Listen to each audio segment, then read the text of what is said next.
नमस्कार, SBT news में आपका स्वागत है और मैं हूं आपके साथ दिव्यांशी गौड़। पेश है 15 जनवरी सोमवार सुबह 6:15 बजे राजस्थान की बड़ी खबरें। देश भर में रविवार को मकर संक्रांति का उत्सव मनाया गया। कुछ लोग इसे आज भी मनाएंगे। यह त्योहार दक्षिण भारत में पोंगल, मकर विलक्कू और पेंडा पांडुया, उत्तर भारत में मकर संक्रांति, लोहड़ी और देवडोली, मध्य भारत में उत्तरायण, पूर्व में बिहू के नाम से मनाया जा रहा है। प्रधानमंत्री नरेंद्र मोदी दिल्ली में पोंगल त्योहार में शामिल हुए। उन्होंने गुड़ और चावल से भगवान सूर्य का प्रसाद बनाया और गाय की पूजा की। यहाँ उन्होंने तमिल समुदाय के लोगों को संबोधित करते हुए कहा कि पोंगल का पर्व एक भारत श्रेष्ठ भारत की राष्ट्र भावना को दर्शाता है। और वहीं गुजरात में उत्तरायण के अवसर पर इंटरनेशनल काइट फेस्टिवल मनाया जा रहा है। गृह मंत्री अमित शाह ने अहमदाबाद में रविवार को जगन्नाथ मंदिर में पूजा अर्चना की और पतंग उड़ाई। राजस्थान के जयपुर में आराध्य देव गोविंद देव जी का मकर संक्रांति के मौके पर पतंगों से श्रृंगार किया गया। इसके अलावा वाराणसी, उत्तर प्रदेश और पश्चिम बंगाल के गंगा सागर में लाखों श्रद्धालुओं ने पवित्र स्नान किया। देश भर के मंदिरों में भाजपा ने आज से सफाई अभियान की भी शुरुआत की है।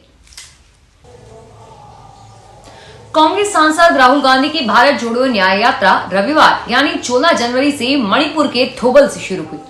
कांग्रेस अध्यक्ष मल्लिकार्जुन खड़गे ने यात्रा को हरी झंडी दिखाई। यात्रा से पहले राहुल गांधी ने एक सभा को संबोधित करते हुए कहा कि हम आपकी सुनने आए हैं, मन की बात सुनने नहीं। और वहीं कांग्रेस अध्यक्ष मल्लिकार्जुन खड़गे बोले कि मोदी जी समंदर में सैर करने जाते हैं, राम राम जपते हैं, लेकिन मणिपुर नहीं आते। मुंह में राम और बगल में छुरी है।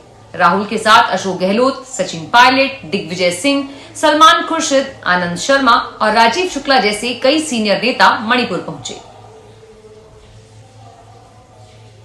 रविवार को यूपी के मुख्यमंत्री योगी आदित्यनाथ अयोध्या पहुंचे। यहां सीएम ने 50 इलेक्ट्रिक बसों और 25 ई ऑटो का फ्लैग ऑफ किया और साथ ही मुख्यमंत्री ने डिजिटल टूरिस्ट ऐप के साथ ही अयोध्या पुलिस की आधिकारिक वेबसाइट को भी लॉन्च किया। मुख्यमंत्री योगी ने कहा कि अयोध्या धाम में श्री राम लला के प्राण प्रतिष्ठा कार्यक्रम से पूर्व आने वाले श्रद्धालुओं के लिए पब्लिक ट्रांसपोर्ट की बेहतरीन सुविधा उपलब्ध हो सके। इस उद्देश्य से अयोध्या नगर निगम और अयोध्या सिटी में ई बसों एवं ई ऑटो के शुभारंभ व टूरिज्म सेंट्रिक मोबाइल ऐप और अयोध्या पुलिस की आधिकारिक वेबसाइट का शुभारंभ किया गया है।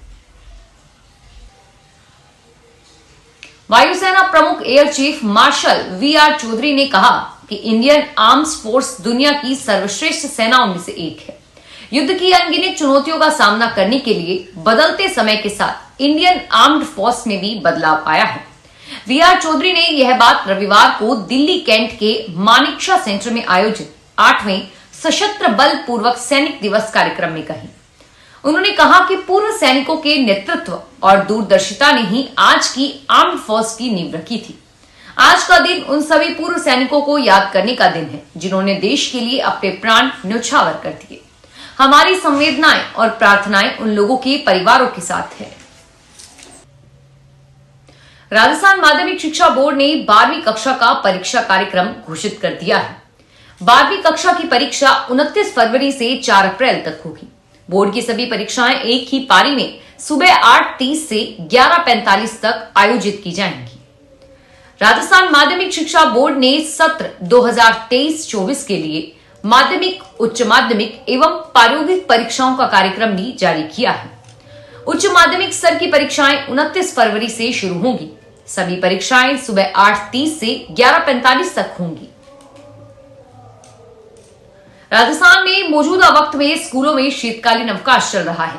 वैसे तो शीतकालीन अवकाश सिर्फ 5 जनवरी तक ही था, पर राज्य में कड़ाके की ठंड पड़ने की वजह से स्कूलों में छुट्टियां कई बार बढ़ाई गई। जिला कलेक्टरों ने अपने जिलों में ठंड के आधार पर शीतकालीन अवकाश को आगे बढ़ाया, पर अब शीतकालीन अवकाश खत्म होने जा रहे हैं। राजस्थान के कई जिलों में शीतकालीन अवकाश 13 जनवरी 2024 तक बढ़ा दिया था। 14 जनवरी को रविवार की छुट्टी रही। और अब अगर जयपुर की बात करें तो 15 जनवरी को मकर संक्रांति का अवकाश पहले से ही घोषित है और उस हिसाब से अगर कुछ नया न हुआ तो अलवर, बीकानेर, सीकर, चूरू, जोधपुर, अजमेर, भीलवाड़ा और हनुमानगढ़ में 15 जनवरी को सरकारी व निजी स्कूल खुल जाएंगे, पर जयपुर में सभी स्कूल 16 जनवरी 2024 से खुलेंगे। जयपुर में भाजपा प्रमुख नेताओं की बैठक के बाद शनिवार को प्रदेश कार्य समिति की बैठक भी कर ली। इस बैठक में नेताओं ने वहां मौजूद पदाधिकारियों, जिला अध्यक्षों को साफ निर्देश दिए कि बैग पैक कर लो और प्रवास पर निकल जाओ। सभी प्रवास करें और लोकसभा चुनाव की तैयारियों में जुट जाएं, जिससे एक बार फिर केंद्र में भाजपा की सरकार बनाई जा सके। बैठक में नेताओं, पदाधिकारियों को मिशन 25 के लक्ष्य के साथ काम करने को कहा गया है। जयपुर में भाजपा प्रदेश कार्यालय में आयोजित बैठक में प्रदेश प्रभारी अरुण सिंह, मुख्यमंत्री भजनलाल शर्मा, प्रदेश अध्यक्ष सीपी जोशी, संगठन महामंत्री चंद्रशेखर, राष्ट्रीय मंत्री अलका सिंह गुर्जर, सह प्रभारी विजय राहटकर सहित अन्य नेता मौजूद रहे। पूरी बैठक में सिर्फ लोकसभा चुनाव पर ही फोकस रहा।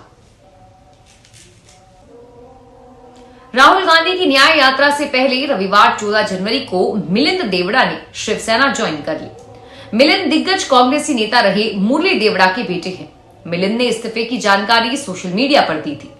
उन्होंने सोशल मीडिया पर लिखा कि आज मेरे राजनीतिक सफर का एक महत्वपूर्ण अध्याय खत्म हुआ। मैंने कांग्रेस की प्राथमिक सदस्यता से इस्तीफा दे दिया है और इसी के साथ पार्टी के साथ मेरे परिवार का 55 साल का पुराना रिश्ता भी खत्म हो गया है।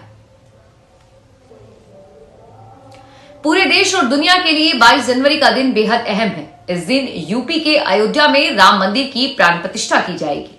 पीएम नरेंद्र मोदी और अन्य लोगों की मौजूदगी में राम मंदिर में प्राण प्रतिष्ठा कार्यक्रम होगा।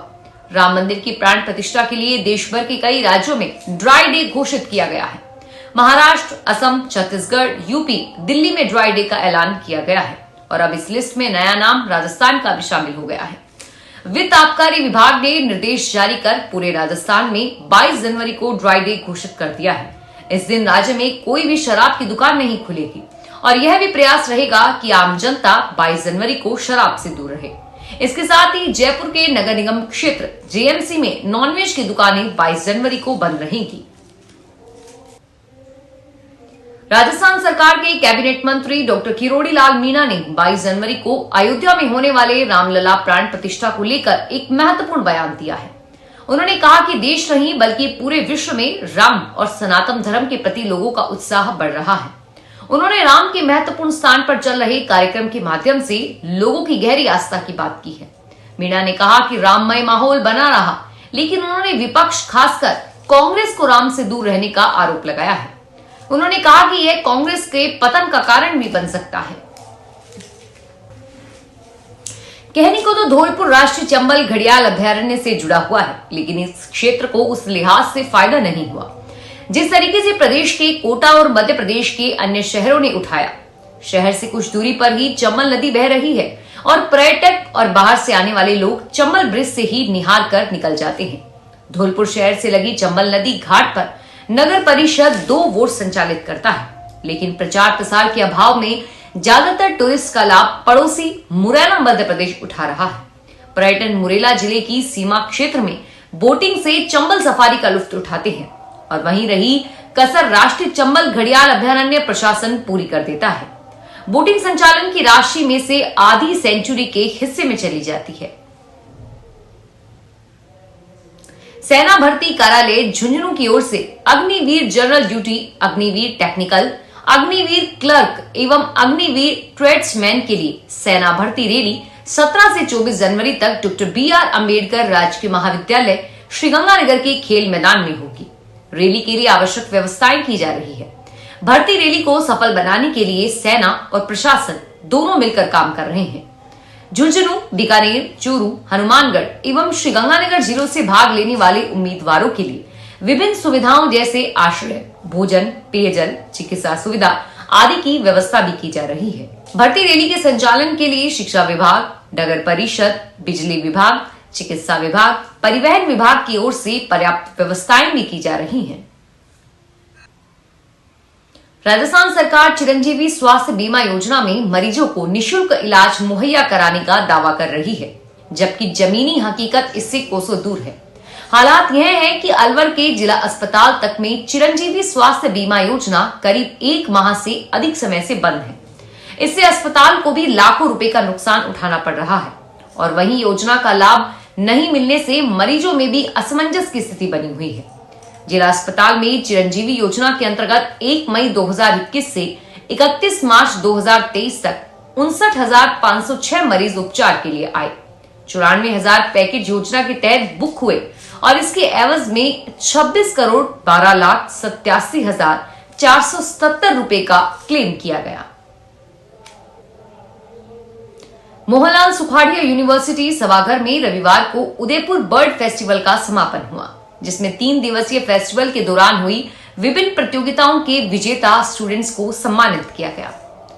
कार्यक्रम में असम के राज्यपाल गुलाब चंद कटारिया ने कहा कि प्रकृति और पूर्वजों ने उदयपुर को बहुत कुछ दिया है। प्रकृति ने हमें पहाड़ और हरियाली दी है, तो वहीं पूर्वजों ने तालाब और वेंटलेट आदि विकसित किए हैं। अगर हम इन्हीं संरक्षित कर लें तो उदयपुर विविधता के हिसाब से बेस्ट डेस्टिनेशन होगा। इस मुहिम से युवा पीढ़ी को जोड़ने की अभी जरूरत है।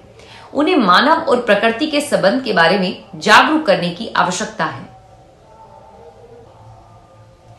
झुंझुनू में प्रधानमंत्री विश्वकर्मा योजना के लाभ के लिए आवेदक विश्वकर्मा पोर्टल व पीएम विश्वकर्मा मोबाइल ऐप पर अपना रजिस्ट्रेशन करवा सकते हैं। जिला उद्योग व वाणिज्यिक केंद्र के महाप्रबंधक ने बताया कि योजना में आवेदकों को बेसिक और एडवांस ट्रेनिंग व्यवसायिक केंद्रों पर दी जाएगी। 5 से 7 दिन की ट्रेनिंग पूरी करने के बाद आवेदकों को प्रतिदिन 500 रुपए का ट्रेनिंग असाइनमेंट लिंक अकाउंट में डीबीटी के माध्यम से जमा किया जाएगा। योजना के तहत ट्रेनिंग लेने वाले लाभार्थियों को औद्योगिक उपकरण टूल किट खरीदने के लिए 15,000 रुपए तक की आर्थिक सहायता भी प्रदान की जाएगी।